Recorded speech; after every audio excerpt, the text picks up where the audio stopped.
Kita masih mendiskusikan strategi Putin untuk menjadikan Rusia pemain global dengan menggunakan Wagner, di mana dalam episode sebelumnya kita rincikan strategi Tiongkok dalam jumlah serial yang panjang bagaimana Tiongkok menjadi pemain global. Keduanya, Rusia dan Tiongkok adalah strategi supit urang atau capit udang yang dipakai oleh Jenderal Sudirman dan juga dipakai di banyak perang oleh Gajah Mada di zaman Majapahit. Adalah strategi menggepit musuh dari dua arah dan tentunya bisa lebih capitan tersebut. Rusia dan Tiongkok kompak menjepit sekutu Barat dan Amerika atau The New Order Country, negara pengendali jalannya dunia saat ini dengan Marshallnya Amerika. Mainnya Rusia dan Tiongkok bukan menari di panggungnya sekutu Barat dan Amerika, namun mereka membuat panggung baru. Rusia di Eropa dan Afrika, sisi dunia lain oleh Tiongkok dengan pendekatan ekonomi penaklukannya. Kalau memperhatikan dunia pada saat ini persis seperti dunia di awal abad 20 di tahun 1900-an, di mana di banyak negara jajahan Eropa terjadi gerakan-gerakan perlawanan kecil-kecil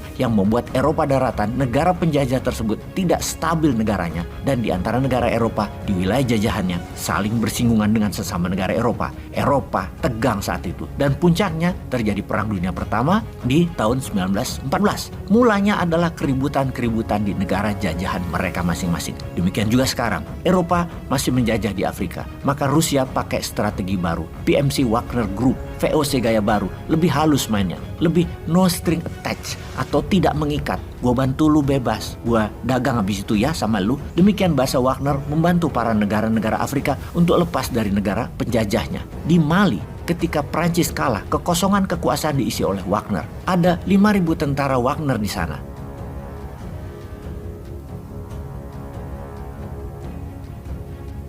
Namun Wagner juga menyiapkan international lawyer yang akan membuat pengaruh di PBB, porsi Mali tentunya. Juga Wagner mengirim para geologis tambang, menyiapkan radar dan membangun kekuatan militer udara dan darat. Kemudian juga Wagner mengelola Malian Gold atau Freeportnya Mali dengan transaksi via Dubai. Di tahun 2022 Wagner dan Ibrahim Traoré mengkudeta pemimpin pro-Prancis dan mengusir semua diplomat Prancis dan media Prancis keluar dari Burkina Faso.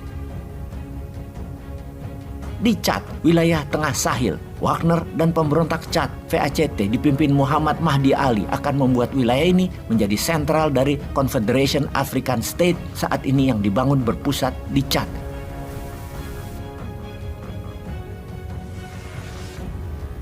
Di wilayah Chad dan negara sebelahnya, Sudan, Wagner menyelundupkan non-tax gold. Kalau pakai negara, maka dunia barat mengendalikan peredaran emas dan memonitornya. Namun dengan Wagner yang dianggap ilegal, maka menyelundupkan barang-barang, terutama emas, tidak bisa dimonitor barat. Baik, sahabat, kita break sebentar. Ada sebuah cerita dari pengalaman pribadi saya. Di tahun 2017 ketika membangun sebuah usaha, maka saya dan kakak saya akan meletakkan emas sebagai underlying atau jaminan. Oleh karena itu, kita harus mendepositokan emas kita di bank. Ditunjuklah salah satu bank plat merah. Setibanya di customer service, karena jumlahnya lumayan, yang jadi masalah dari pihak kami adalah emas tersebut tidak ada sertifikatnya. Hanya gelondongan bullion, tapi ada kuantiti berat dan sertifikat untuk kontennya 99.9. Mereka bertanya, ini produksi mana? Serial tambangnya kapan dan di mana? Kita pikir mereka akan bertanya kadarnya saja, 99% kah, 96% kah, yang kita sudah siapkan. Ternyata ada formulir yang kami harus isi, panjang dan banyak. Yang ditanya tidak ada hubungannya dengan berat dan kadar. Karena kami tidak bisa menjelaskan di mana tambangnya, kapan produksinya, apa izin-izin usahanya, maka emas kami ditolak. Kami pun bertanya apa alasannya, dijawab, yaitu harus dilakukan prosedur pengecekan karena akan dilaporkan ke lembaga resmi dunia, ke BI, dan panjang ceritanya. Ya, jadi kami mundur saja deh, lalu kami jual aja di pasar barang itu. Nggak banyak kok, dijadiin gelang cincin di pasar tradisional, dilebur itu aja. Di sini kita tahu, kita dapat simpulkan bahwa sekutu Barat dan Amerika mengendalikan peredaran emas dunia. Mereka harus memastikan, harus tahu asal muasal dan jumlah sehingga mereka bisa mengendalikan harga emas dunia. Kehadiran barang di luar sistem mereka akan dibantai.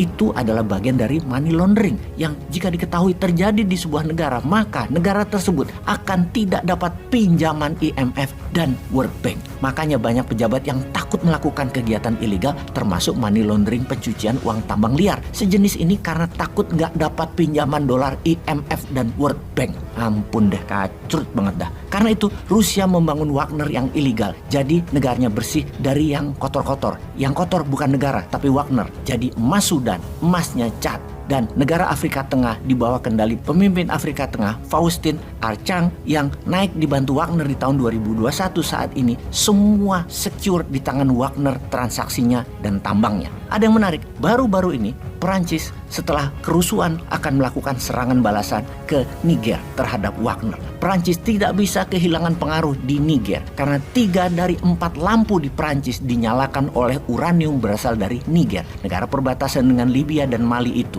Perancis akan berjuang habis-habisan demi lampu di Perancis selalu nyala. Perancis merencanakan sebuah serangan dan kali ini dibantu Jerman dan Amerika. Perang baru akan terjadi di wilayah Sahel Tengah. Uranium adalah targetnya. Untuk semua itu, jadi nyambung ceritanya dengan Wagner di Ukraina. Tentunya Wagner harus ditarik dari perang di Ukraina, istirahat sebentar di Belarusia, dan balik lagi ke Afrika pastinya. Drama di media, namun langkah strategis pemain global harus begitu. Agaknya ke depan Indonesia harus meniru langkah-langkah kontemporer ala Putin ini. Bermain di permukaan, bermain di shadow di banyak wilayah dunia. Peace.